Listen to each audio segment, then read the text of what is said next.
much. Dante, you told me to meet you out here. I'm out in the middle of nowhere. What's the point? We're supposed to be recording.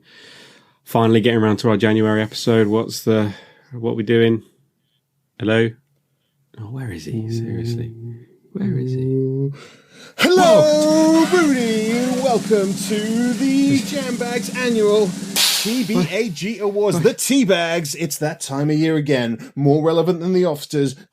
More relevant than the Oscars? More relevant than the Oscars. More relevant than the BAFTAs and the Game Awards, all rolled into one easy ceremony for everybody's convenience. What are you doing? You're absolutely scared the living bejesus out of me. Why are we out here?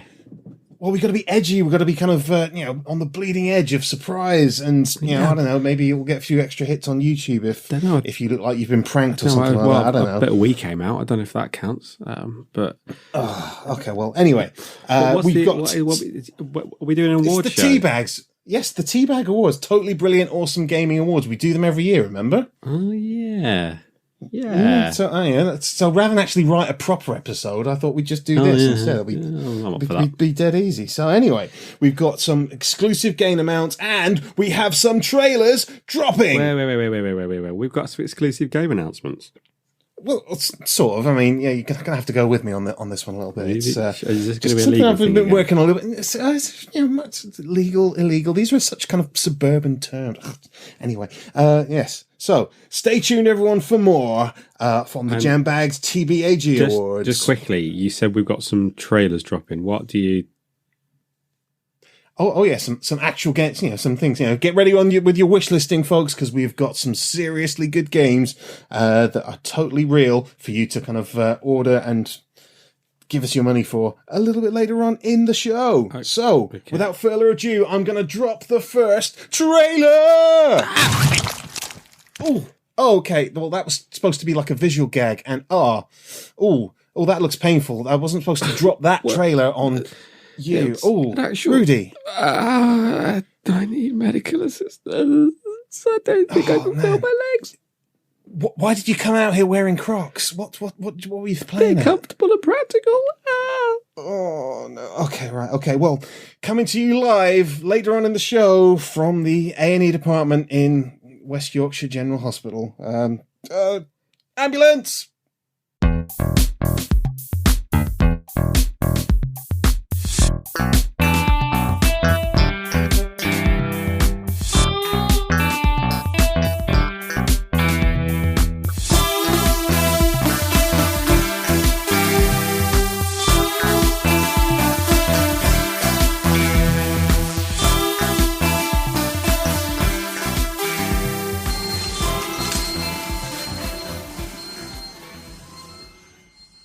And welcome, Jambaggers, to the annual T-Bag Awards, as promised from West Yorkshire General Hospital. And yes, I'm here with my co-host, Mr. Rudy Manchego, who has just emerged for some, I would say life-saving, maybe kind of foot-saving surgery that's taken place on his toes, which we did manage to get on ice and get here before all the local cats had their turns with it. So how are you feeling there, Rudy? Hello.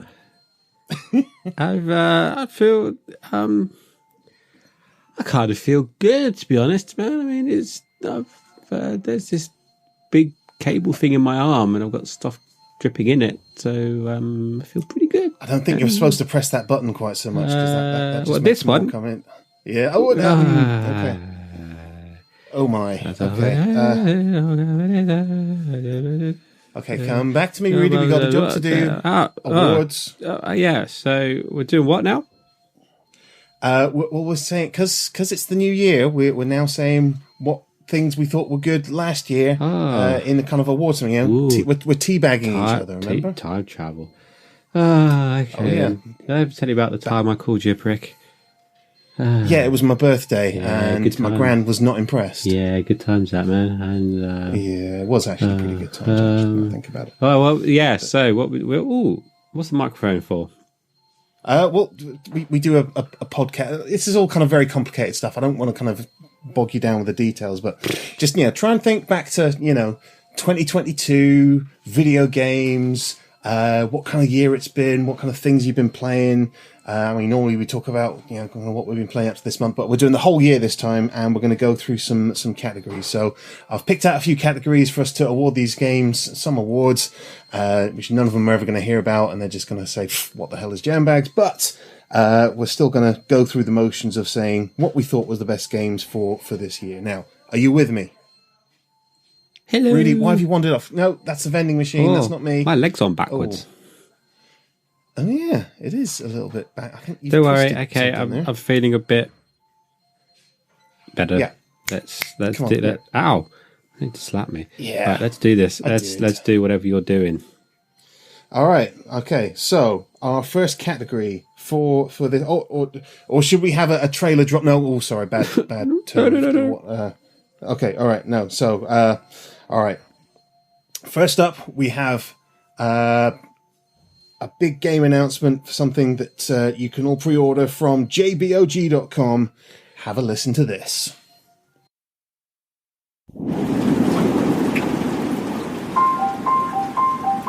In a world forgotten by its creator, a new evil will rise, and all that stands in its way is one innocent jacket potato. This is Empty Squire. Coming to all platforms, presumably. Oh, that sounds good. Yeah, no, I would definitely consider pre-ordering that. You should consider pre-ordering. Dr. Jones, you should consider pre-ordering that. You know, What's maybe what's jbog.com? That was what?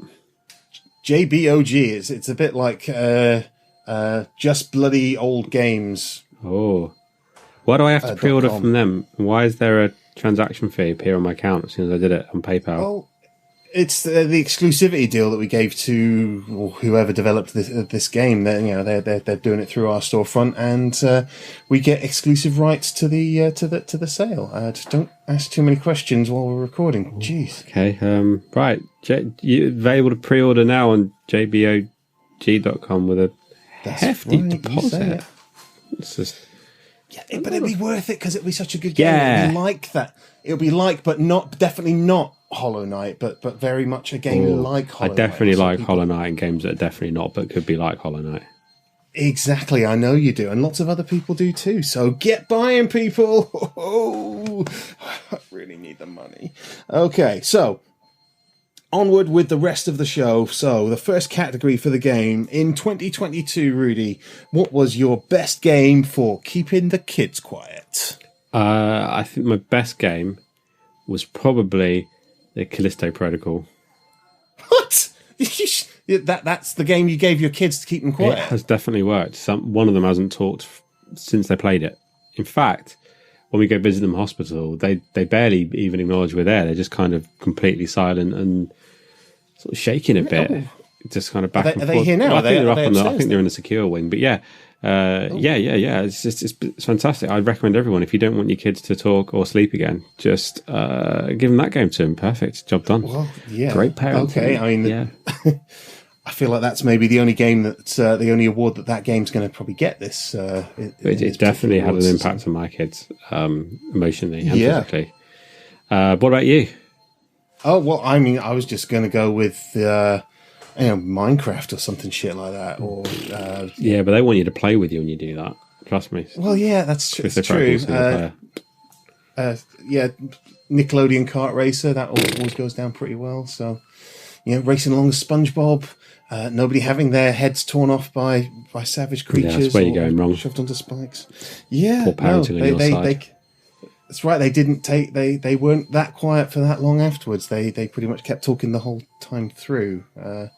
Yeah, no, I think yours wins. Excellent. Yeah, okay. Callisto Protocol, best game for keeping the kids quiet. Jambags Award #1. Yeah. All right. Okay, moving on to our next category for an award. Okay, the most awkward game to explain to your partner, also known as the Pervious Game of the Year award. What you got for us, Rudy? Oh, it's a tough one because I've played a couple of pervy games. But I'm going to go with the one that I had to explain the most. That was the weirdest one. Was one of my favourite games of the year, but it was released on Switch in the last year. It was 13 Sentinels Aegis Rim, which was kind of like a visual novel strategy game. which was really, really clever story and really, really great. But it was a Japanese sort of visual novel game, and for some reason, all the female characters were scantily clad schoolgirls, which is always hard to explain, except for the one female grown-up character who was implausibly apportioned in the bits department. So it was, it was kind of like, I was totally addicted to it at one point. I took the game, Switch on holiday, played it, but it was a question of why there are so many schoolgirls in this game, and I didn't really have an answer to that apart from Japan. Japan be Japanese. Yeah, that's it. What about you? What's your pervy ding dong? Okay, well, I mean, I probably don't play as many pervy Japanese games as you, but I'd say the one that, and I guess it's maybe not all that pervy, but you know, if people came in at the wrong moment, you could definitely have a fair bit of explaining to do, and that was Cyberpunk 2077. There were these kind of very fairly intense first person sex scenes in Cyberpunk, as well as the kind of the sort of prostitute type characters that you could meet about Night City, and yeah, there were some scenes. Wow. Okay. I think we went down different paths than I did in my branching storyline. Yeah, I think you clearly went on the sex run, whichever one that was. Well, hey, that's who was it? Was it Judy that my character was fond of? So, you went the female run, did you? I went the female run. Yeah, the male run. So clearly, that is automatically perviest game. But, well, yeah, no, I think you might well be right. Okay. So, so pervious games. I didn't think I'd be saying this, but I should really make the effort to play more pervy games. It feels like it should be all the way around. Yeah, no, really should. Anyway, so next award before we take another break for another trailer. What was the worst or funniest voice acting that you've played in a game this year? Oh, I'm trying to think actually. What was the worst or funniest voice acting? Do you mean funniest as in amusing, or do you mean funny as in kind bad? Of, I guess, unintentionally funniest sort of thing, as in wasn't supposed to be funny but was so bad that it made you laugh, perhaps? That's tough. I want to think about that one. What about you? I would probably go with, again, these aren't really games from this year, games that I've really just played this year. Games that, like Watch Dogs Legion, some of the voice acting in that is just crazy over the top stereotypes of kind of people from London, and coupled with the various different kind of pitches and randomization they have for all of their characters. Some of them come out that really squeaky Jamaican sounding people. Some of them were absolutely hilarious when kind of played back. So yeah, Watch Dogs Legion has some unintentionally not great voice acting in that one. Yeah, and I'm going to go with my one is going to be another one which I don't think came out in 2022, but I was playing the Assassin's Creed Valhalla Wrath of the Druids DLC. Again, reminding everyone I got it as part of a birthday present with the season pass. So I was playing that bit, and I'm not entirely convinced that they had Irish voice actors, or they were very, very authentic, and that's what they would have sounded like back then, or they had a bunch of people that sound a little bit like Brad Pitt doing an Irish accent in Snatch in places. So yeah, it didn't sound too good. But hey, people could turn around and go, actually, no, you're wrong. But it sounded like, didn't sound quite right on some of the characters. Not all of them, but some of the characters. And certainly the NPC kind of in the backgrounds just didn't sound like they're like, they're like Irish kind of. Well, I always found it a bit strange in the Assassin's Creed, I think it was Valhalla, where most everyone like has a sort of a British accent, a fairly stereotypical regional British accent, but half of the children are all incredibly American sounding, like really apple pie American accents in that game. That is true, except for the one quest line area where they have a really weird take on a West Country accent. Oh God, I don't think I've got to that yet. Yeah, you'll know when you get to it. You'll be like, right. Yeah, that's going on. Okay, so some great awards there. Some real great voice acting there, Ubisoft, in kind of both those cases. Nice one. All right, we have another trailer to drop for the big announcement for the next one from Hacktivision Snowstorm. Take a look at this, everyone. From the studio that brought you the last game, where you fight against someone from the Middle East or Russia or somewhere like that, comes the next game in the series that defined action video games. Where every professional soldier sounds like a Cockney gangster. What? I'm gonna kill this prick! Lock and load! Featuring shocking plotlines, such as killing your main character 3/4 of the way through the game. This time there's some surprises, but we'll probably do the same stuff. Pre-order today. Shooty Shooty Bang Bang 12. Legendary future modern warfare soldier. Have it, you slag! Shooty Shooty Bang Bang. We love it.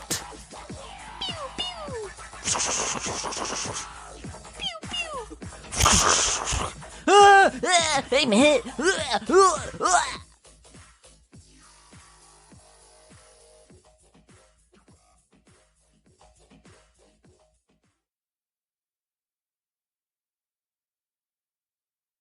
Ooh, that's certainly a game. Certainly, yeah. I mean, we've seen shooty bang bang games before, and they look a bit like that. But that's clearly a new one with graphics that are maybe just a teeny tiny bit better or worse than the last one, with a plot which looks roughly the same.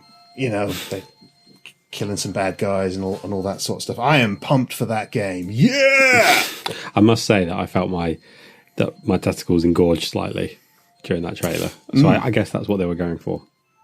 Absolutely, yeah. I feel more masculine. I feel like very clenched. I feel like I might vote Trump next election if I was American. After watching that. Okay. It had a really weird effect on me, actually. Yeah, I think teachers and kids should have guns. Right. Yeah. Yes. That's what it made me feel. That's what it made me feel.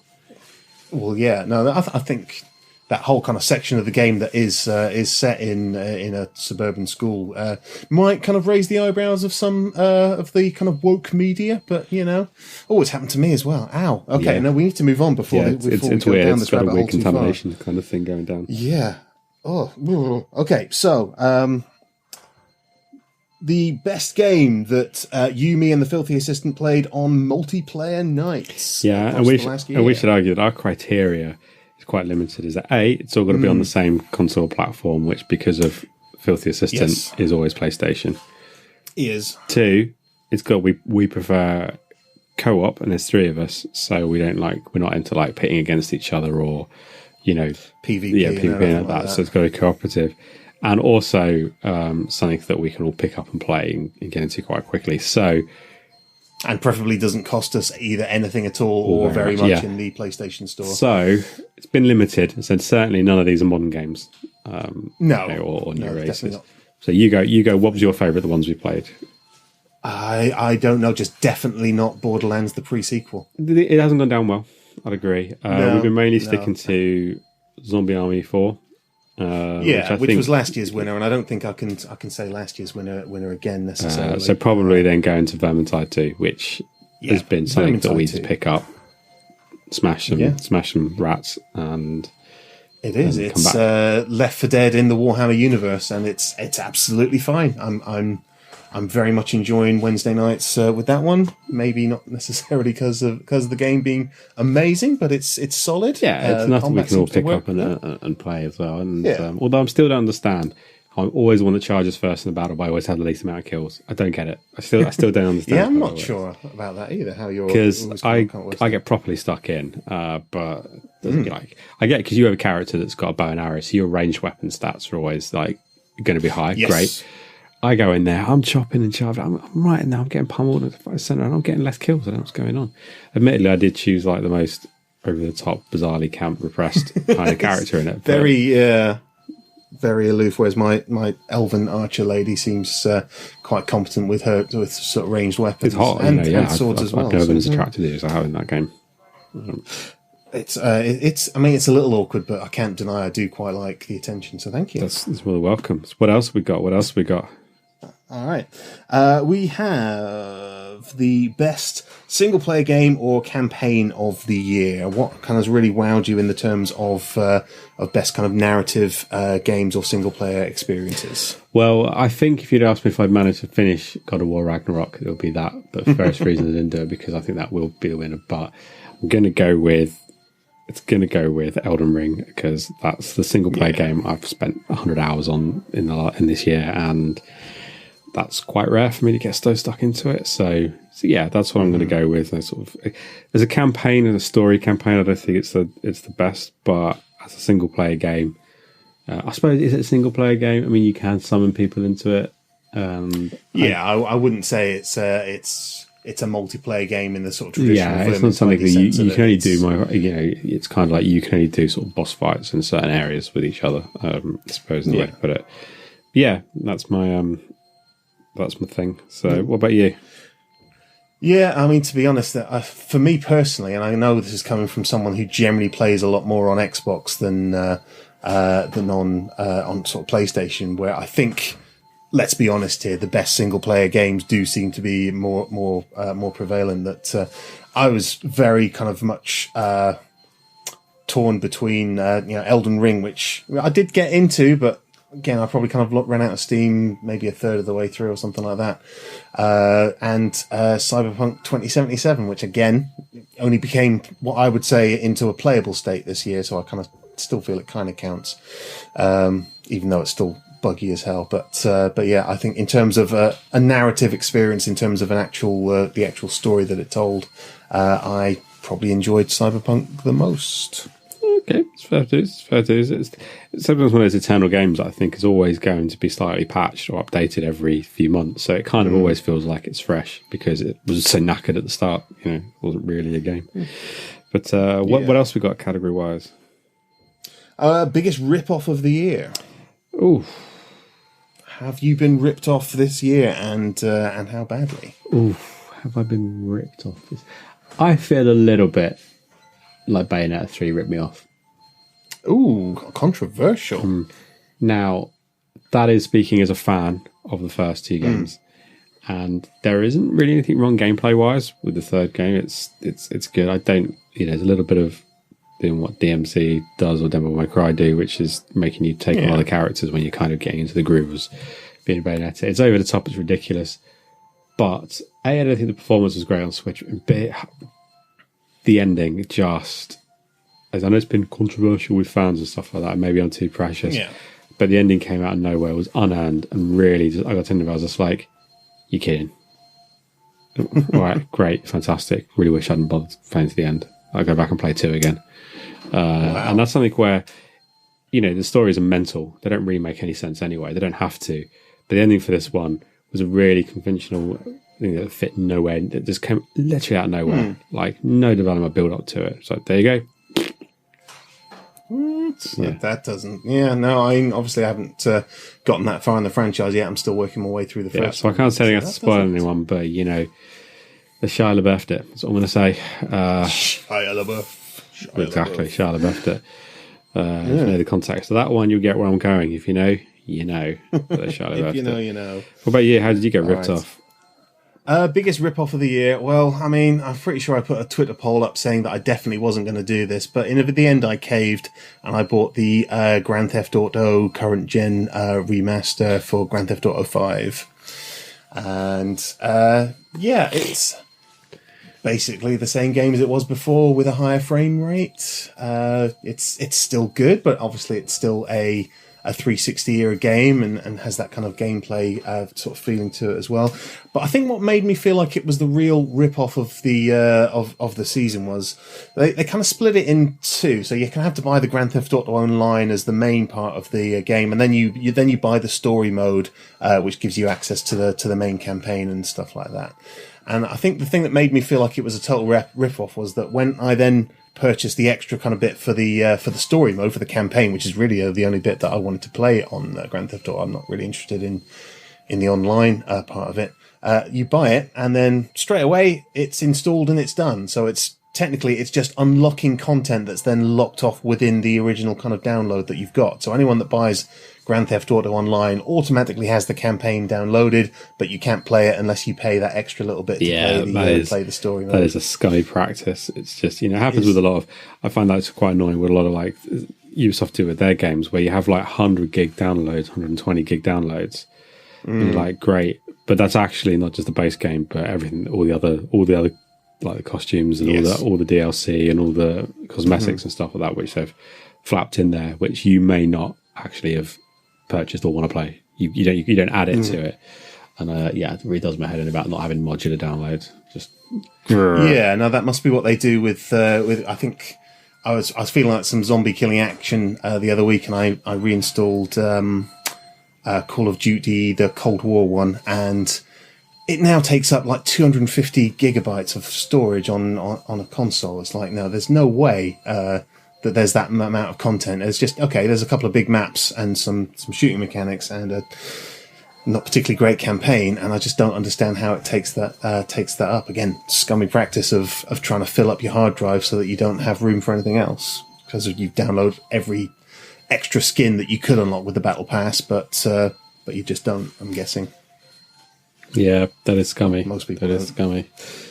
It is, well, and that does lead us quite nicely into our next category. However, before we get to our next category, we have another trailer from the Far East, from the game far away in for next kind of Japanese sensation. Watch this, and then go to JBOG and pre-order it. これまでで最もセクシーな触手ゲームへようこそ。4人の友達とポテトと一緒に運命を誘惑しながら、ヒーローのジグルウィグルとしてプレイぜひ。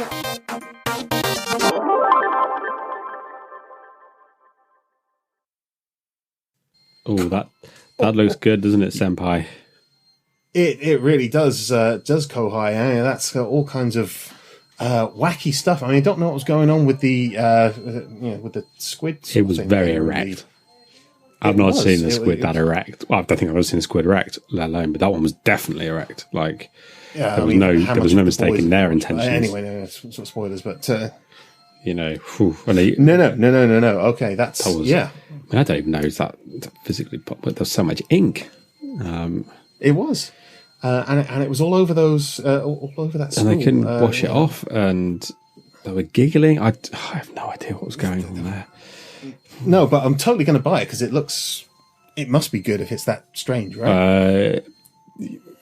Yes. Let's go with yes. Yes, let's go with it. Okay, so over to JBOG for the pre-orders, everybody. And that now leads us into, again, some high-ranking contenders for this award this year. The scummiest publisher of 2022, Mr. Manchego. What do you think? Can you think of the worst kind of scandals that have come through over the past 12 months that are going to put people on top of this list? Yeah, I mean, obviously you got ongoing horrendousness at many big AAA publishers and all that kind of stuff, and closures. I'm gonna pin the blame though for my scummiest one on Microsoft, and I'm gonna explain why, because I'm not just doing it to be like edgelord and stuff like that, because or because we like Sony or anything, because. I think they're all guilty as each other, but they have kicked off over the last few years this aggressive buying out of studios. And everyone else now feels they've got to follow suit, and everyone's buying up everyone. So the fact that they're going to have ZeniMax, and then they're going after Activision Blizzard and stuff like that, if they are allowed to go through with it, it kicked off, Sony buying Bungie and Tencent investing heavily, and you've got the Embracer Group. Well. Yeah, it's just this kind of buying spree, and it's becoming what you're getting to the point now is that exclusivity and stuff like that is becoming everything is getting locked, and it's just a big load of like what.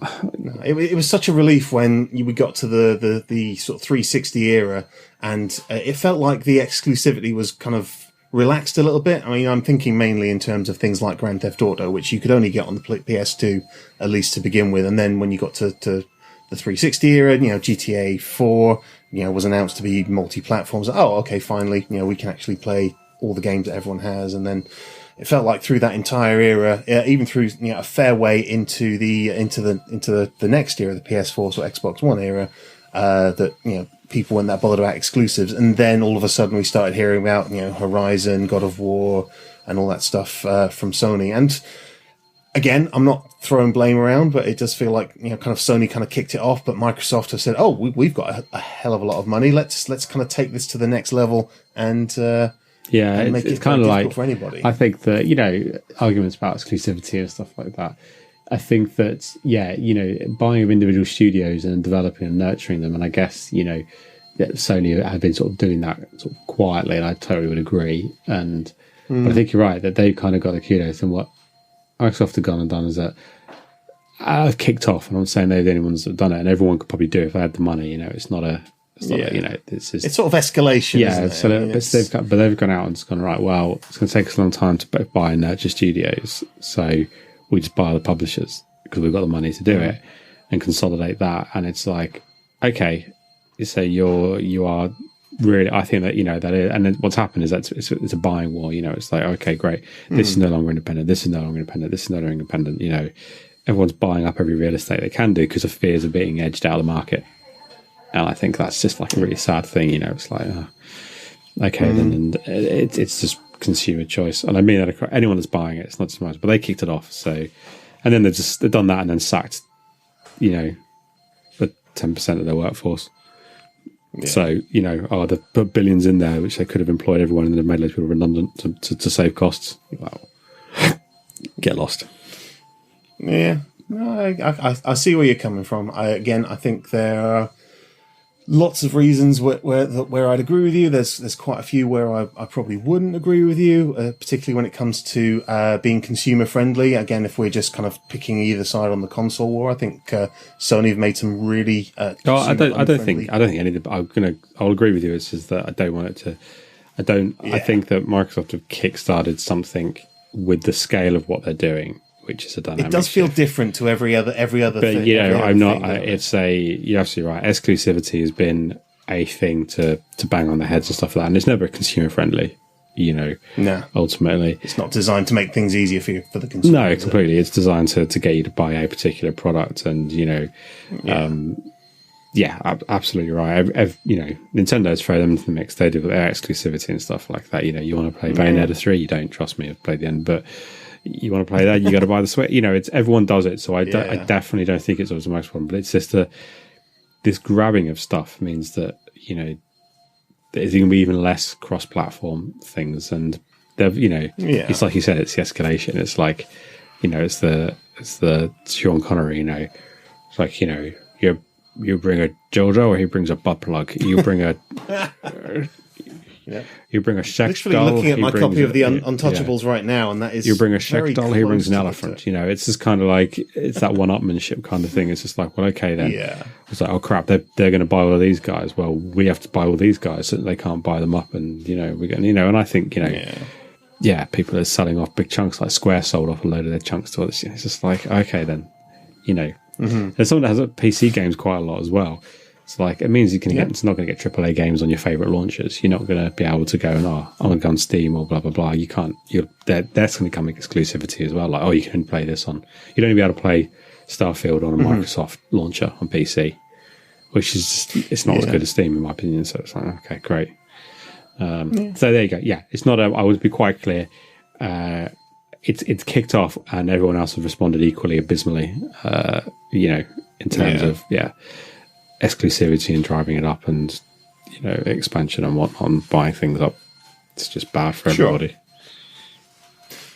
Yeah, to be honest, I kind of want to give the same answer, but for quite different reasons. In a way, that the Microsoft thing, and it's not really for anything Microsoft have done. It's just something that's kind of happened because of the merger, and that is, I think that the scummiest publisher of the year is still Activision Blizzard. Hell yeah. And the reason that I want to, to kind of point blame in Microsoft's direction is that as soon as this merger was announced, the whole kind of news cycle about all the abuse in Activision Blizzard has completely been dropped. I mean, I assume Bobby Kotick is either still there or about getting some kind of golden. No, he's still there, and he's going to stay on for a bit before being booted. But that's all part, as you said. He's not being booted in a you get what you deserve. It's a kind of like, you're going to get all these stock options and bajillions, and you'll go on to another big company, and do the same again. Yeah, that's it. And it's all been sort of, I won't say swept under the rug, but it's just not. It's not up there in the news like I feel like it should be until both Ubisoft and Activision have a change in leadership. Yeah, no, I agree. Totally agree. That's just how I feel about it. But yeah, obviously honourable mention to Ubisoft as we just did there. But those are what I think the scummiest things were from the past. What's the next category? Next category is the game that you will not shut up about to annoy your co-host from the past year or going into the next year, perhaps.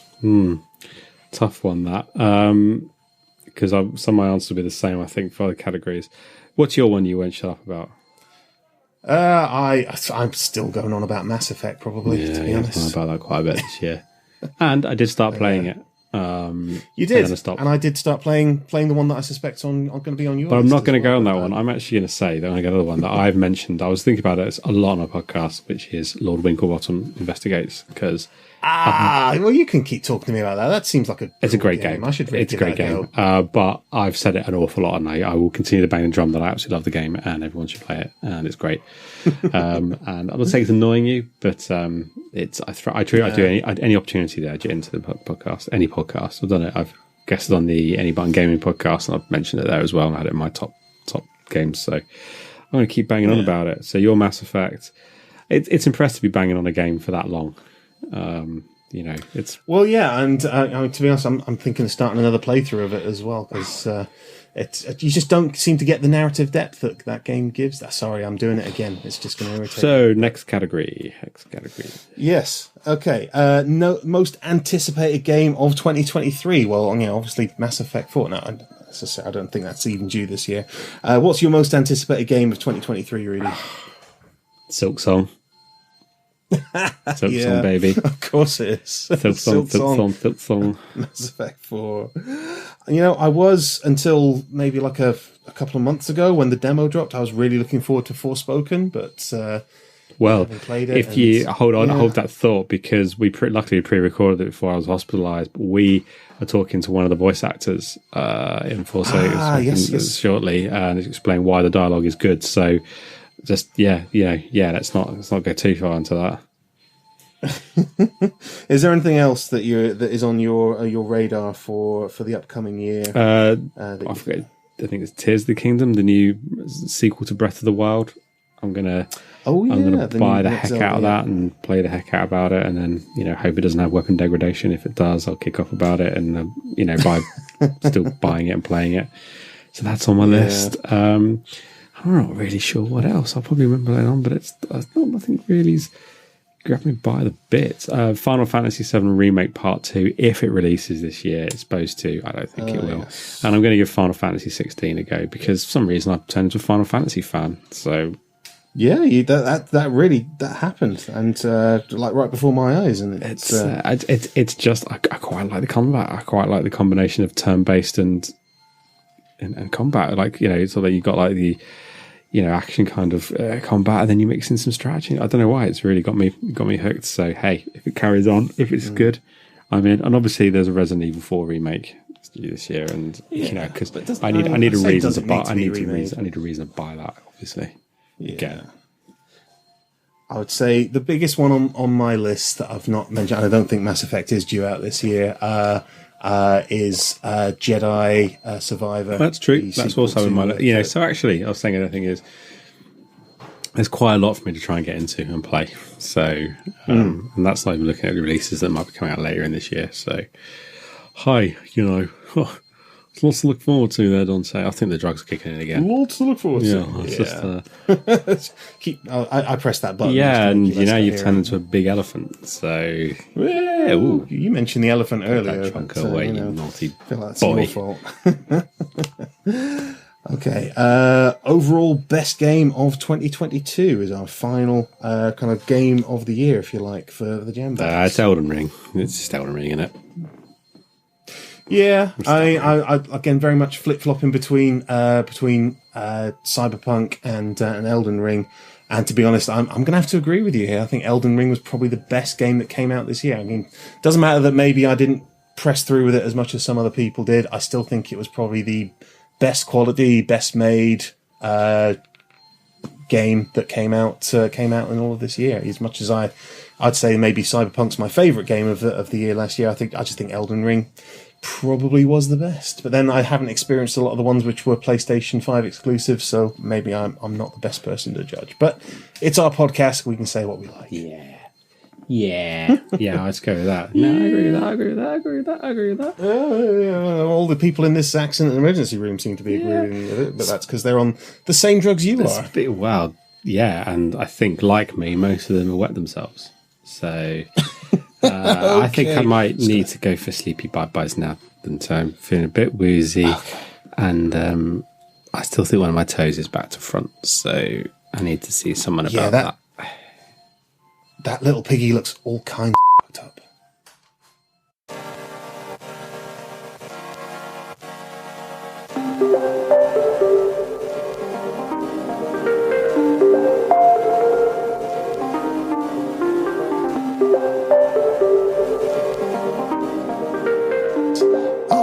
Okay, that's you can walk again. That's good. No, that's great. Well, okay, so we have for you tonight the jammers. You go sit down, Rudy. Those drugs are really. Ugh. Okay, yeah. So thankfully has agreed to actually come to West Yorkshire A&E. Is the notable and famous voice actor, Mr. Roy Candlestickmaker. Roy, it's an absolute pleasure to have you back on the podcast. Oh, salutations, Dante. What a fabulous chance to air my experience on the airwaves. That's great, and it is kind of a good month for you because you have just had a game drop recently. Do you want to tell us about the game that you're in that's just come out? Oh, yes. I have a prominent role in the new video game title, Forspoken. It is quite an important critical role that I get to deliver to my loving fans. Oh yes, no, we're always look out for your name in a cast list on a game coming up, so we know it's always going to be good. So, what role have you been allocated in the great Forspoken game that's just released? Oh, I'm amazed you have to ask. If obviously you haven't played the title and walked away with it. Oh no, I want to stay fresh for this one. I want to try and make sure I'm not. I am prologue NPC number 4, and I really do. I really am the key driver for the plot in the sequence when she walks down the street.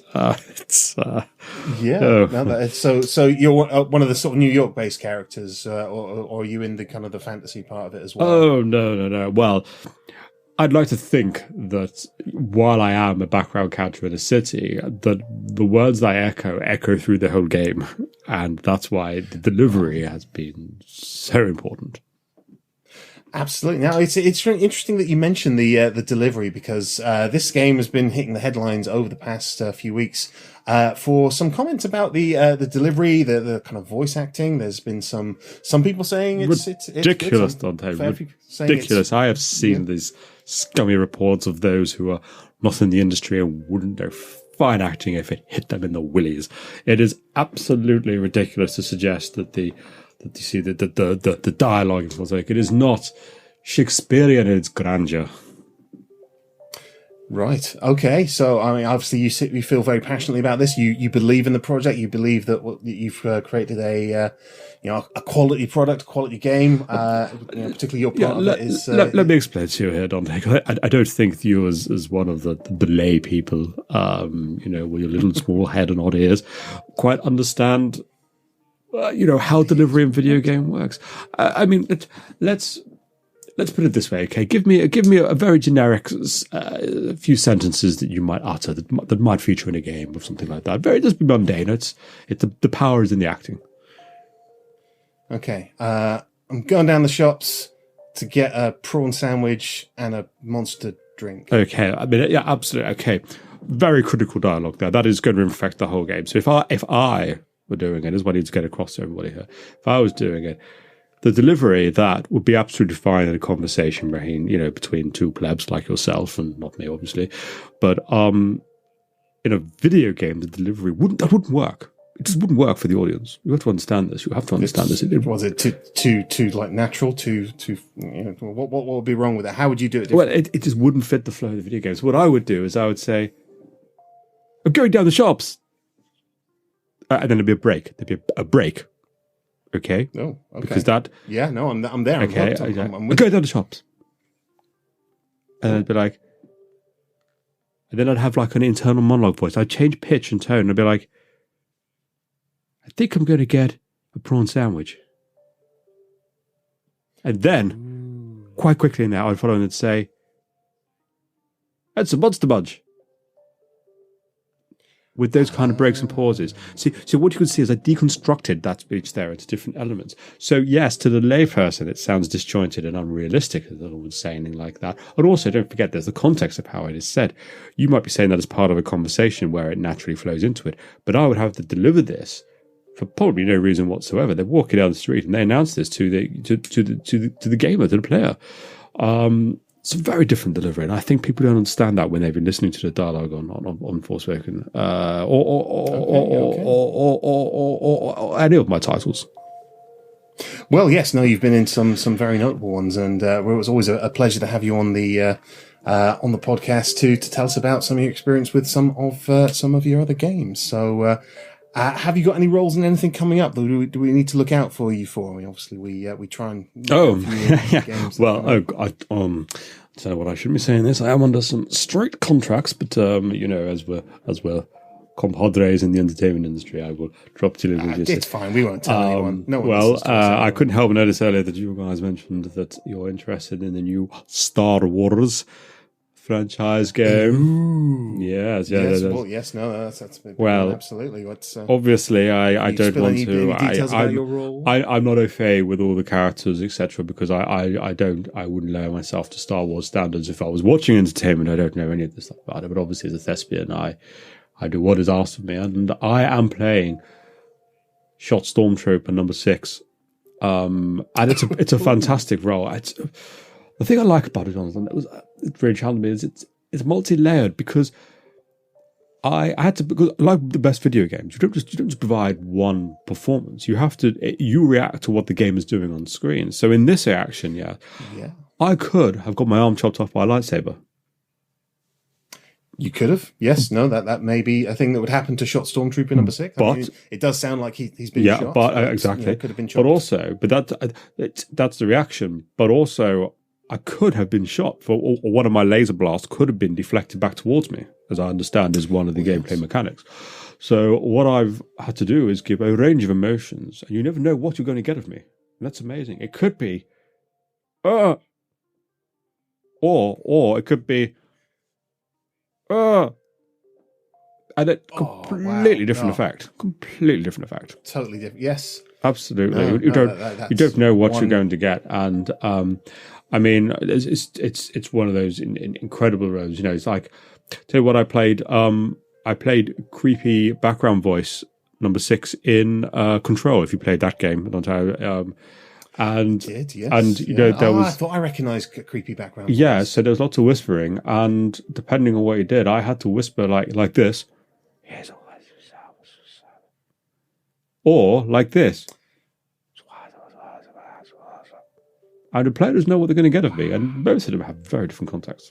That's what I love about these roles. Is what I love about these roles. They challenge me as a person, as an artiste, and you don't really get that sometimes in the local pantomimes that I've been in before. And that's what I'm all about. Yeah, no, I'm going to be seeing you in Aladdin next Thursday, I think it is. So I'm supposed to come around and see that. But anyway, thank you, Mr. Candlestick Maker. It is absolutely always a pleasure to have you on our podcast. And again, thank you very much for coming and accommodating us by meeting at the hospital here. It's no, well, to be honest, I know my presence here will lift up the spirits of those around us. I mean, I'm not allowed in the kids' ward anymore for unrelated reasons, but it's just great to be here, and also it's really handy because I can pick up my tea from the supermarket downstairs in the foyer. So brilliant. Okay, thank you. Bye, babes. No. Don't. No. Ew. No. Go. There. Oh, actors.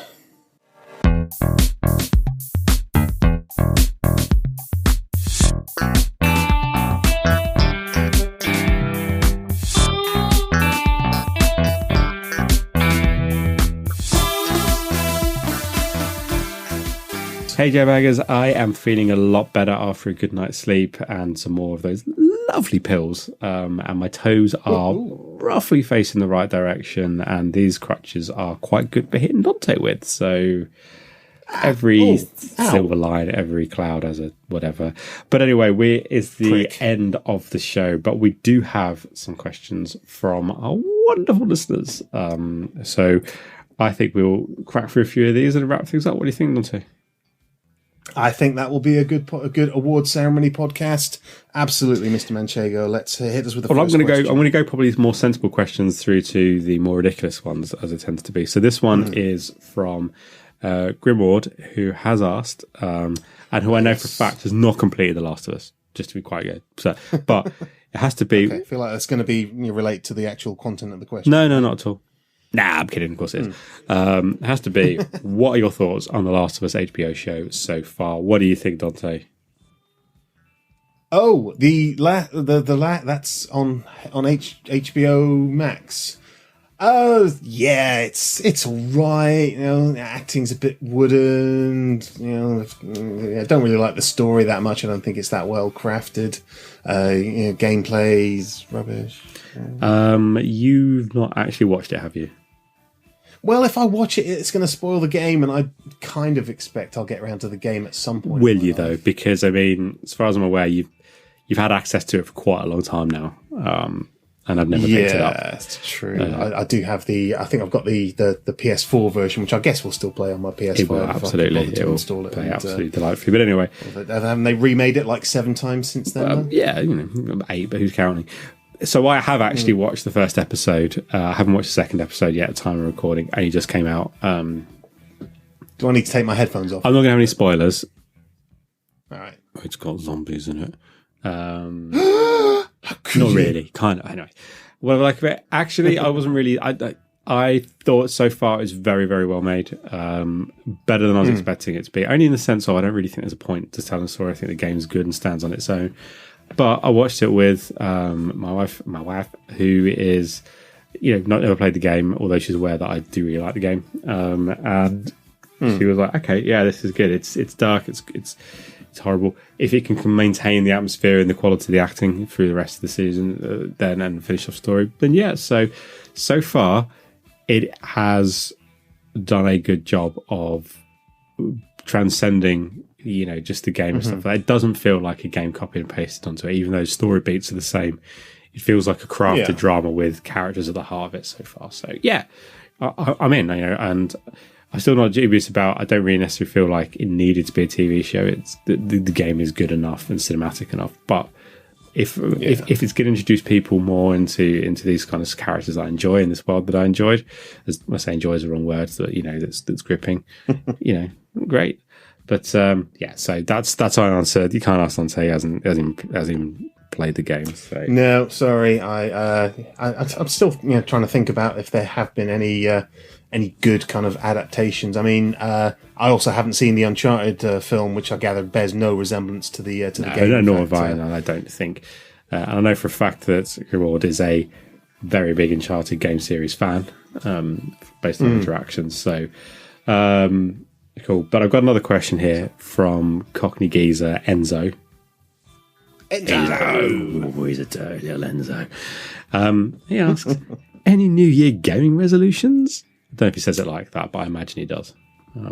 I'd imagine that's the only kind of possible voice he could use for such a thing. I mean, beyond the every year, I plan to actually play the games in my library and not not kind of keep buying new ones, which is crap because I always kind of keep buying new ones. Play my Switch a bit more. I think that was last year's one, and yeah, that's probably it. What about you? I have the same resolution I have every year, which is that I'm going to play and complete Dark Souls 1. And I never do. Despite the fact in the last year, Elden Ring, Bloodborne, I really like those games. I've been playing some other Souls-like games. You're much better at the Soulsborne games. And I don't know why. I've tried playing it a few times. It's not a problem game, but for whatever reason, I've drifted off it. And I keep going, I'm going to come back, and this is going to be the year that I get into it and just say, so that I can say I have played and finished Dark Souls. Because I quite like the lore, and I like all the myth and stuff like that. I just need to go back. But will I do it? Probably not. The other thing is to probably limit probably my spending on tat. I spent quite a lot, I've got quite a lot of gaming tat. Like merch. And just hardware and bits and bobs. I got a bit into buying up like second-hand retro handheld like gaming devices, like some of the Chinese ones that does me by scalping, and now I can play every SNES game about 14 different formats. So it's like, I'm going to try and limit that, but I'm a bit of an addiction, so I'm not very good at it. Now, I have a friend at work who's like the exact opposite of you in terms of he has played Dark Souls quite a few times and never played any of the other Soulsborne games. So he's kind of like completely kind of opposite. It's weird. I think because you get so invested in them, they're similar, but they're not quite the same. And there's a little bit certainly, from the point of view of like when I was playing Bloodborne, I tried picking up Dark Souls, and the same with Demon Souls. They're the same DNA of the game, but they're just the combat's slightly different, and there's more choice. And I found it quite hard going to those ones. But it's about spending the time getting into it and getting your head kicked in. Maybe I will. Yeah, I mean, I thought I'd do a little bit better in Bloodborne after kind of doing a bit better in Elden Ring recently, but no, I still got completely creamed when I tried Bloodborne again a couple of months ago. It's that you have to get over the hump of getting creamed, not in a good way, it's a lot to go through to get into the game. You have to kind of fight to enjoy the game, I find, with, and once you do, you love it and you're in. Or maybe it's like Stockholm syndrome. But anyway. Final question. That sounds a bit like final that. question. Final question. So this one is from friend of the podcast, Metal Shark. With Forspoken, obviously we've been a bit of a theme today. Mr. Candlestick. Having ludicrous specifications on PC. This is primarily for what are arguably PlayStation 3 era graphics. Can't deny that. If a theoretical new game came out named Dante's Dancing Divas, what are the most outlandish? Well, it fits. What are the most outlandish, whilst mildly plausible demands you could ask of players to even be able to play the game? Okay, that seems oddly targeted, but I really should check your Twitter more often for this stuff. It's on there. It's public record. It's all right. Are you going first or am I going first? I've got a few ideas here, so I'll go first. For my first idea, is I think I demand, and this is on PC, but also on console. It'd be just different. Is that I demand that the game is going to be spread out across 3 hard drives. All 3. It's got to be 3 SSD drives. I'm not going to be too picky. Is it going to fill all 3 of them? No. Or does it just need a little bit No, it's a little on each one. It's going to load balance across all 3. You could easily fit it, because it's not really that, graphically intense, your game, but you could easily fit it on one hard drive. But I want it 3. And to be really specific, on PC, 2 of them have to be M.2 SSD filled. So they've got to fit to your motherboard exactly, and you've got to have a motherboard that supports it. So that's really precise to be able to play the game. And then you've got to have another one plugged in as well. On console, you've got to have, obviously, your main one, either an extension thing there or a couple more plugged in, external hard drives plugged in to be able to play the game. That's okay. You have to. I'm sorry, guys, but that's what the game demands. For this fake theoretical game, Dante's Dancing Divas, you seem very specifically know what kind of how big the load file is, and is this big? Is this game released? I couldn't possibly comment. I've got NDAs in process. There's a lot of rights issues and music rights. So, but don't worry, you're very dancey little head about it. What would you demand that in this game that certainly doesn't exist, but kind of exists, but doesn't exist?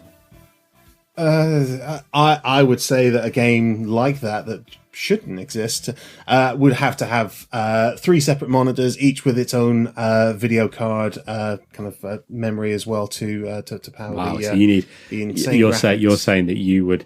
It's so demanding that you couldn't one graphic GPU couldn't output the signal at high enough quality spread across 3. You would have to have a dedicated GPU for it working in tandem for each perfectly. monitor. Yeah, Okay. so it'd be in a kind of like a panoramic kind of style. I don't even know if that's technically to use possible, it. but I think that's a pretty impressive demand. I would actually sort of a harness thing as well, with which you put your arms into to match your arm movements to what's going on the screen. But this ties something into like my that. one, which I think there's going to be several peripherals you're going to also need to buy for this, and one of them will be that's I was going to say the strap-ons, but the strap.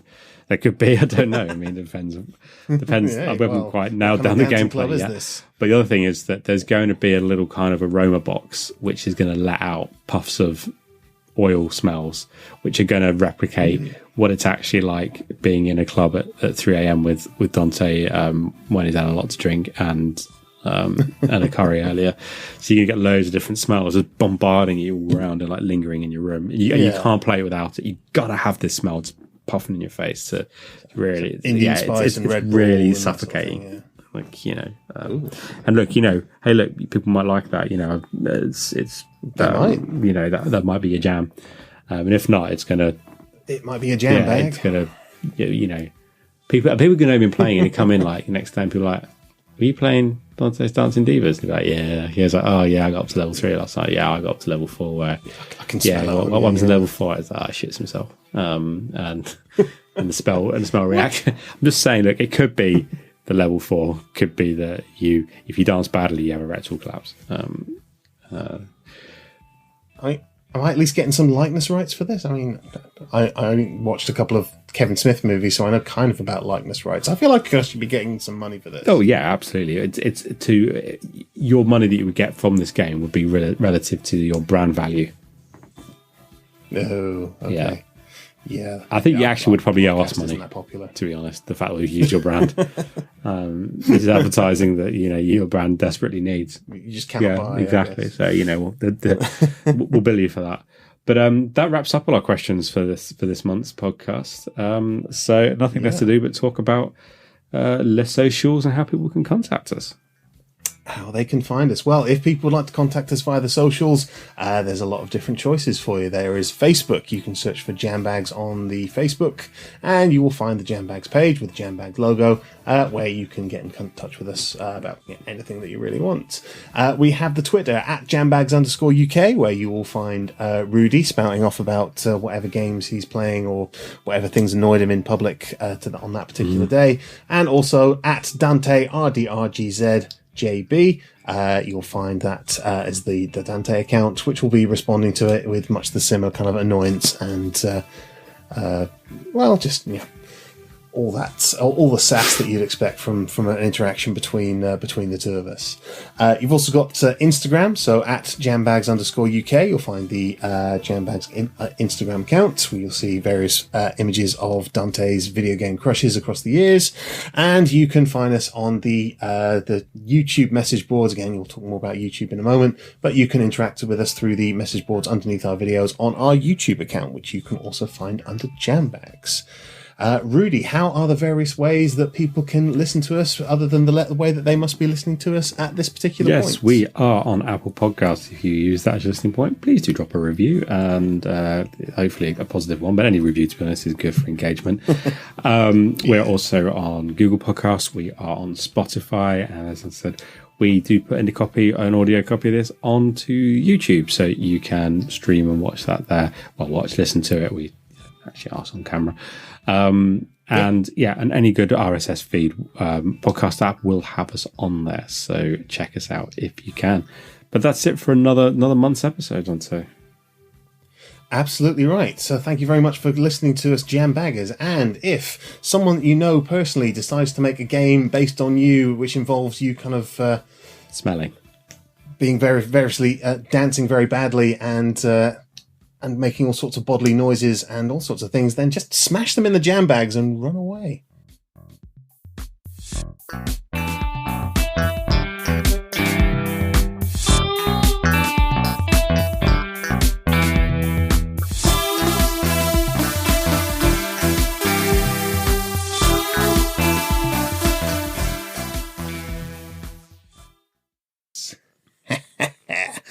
the pre-order cash is rolling in.